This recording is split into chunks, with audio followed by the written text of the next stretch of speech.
l'Ardèche, dans la vallée du Rhône. Cette viticultrice est en train de vanter les mérites de sa production. Comme elle, une vingtaine de viticulteurs ont fait le déplacement. Ce type de salon est incontournable pour la profession, d'autant que depuis plusieurs années, c'est une nouvelle clientèle qu'il faut absolument séduire. C'est très très net.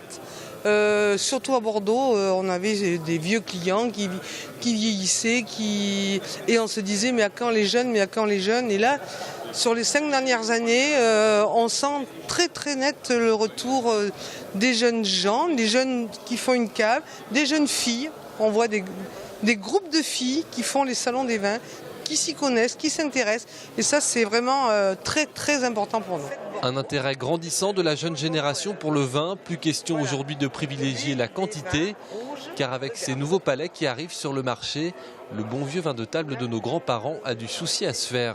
Et j'apprécie le vin et de plus en plus, et je préfère avoir un peu moins mais de la bonne qualité. Alors qui du jeune client ou du vigneron a lancé cette tendance? Pour ce jeune sommelier justement, eh bien les professionnels ont tout simplement su s'adapter. Je pense que la jeune clientèle entre guillemets a été vraiment bercée par c'est leurs propres parents à boire du vin, donc on y vient un peu sur le tard finalement. Et puis aussi je pense que les vignerons ont fait de gros efforts avec des vins un peu plus fins, avec plus de finesse et plus adaptés au goût du jour, plus jeunes quoi, tout simplement.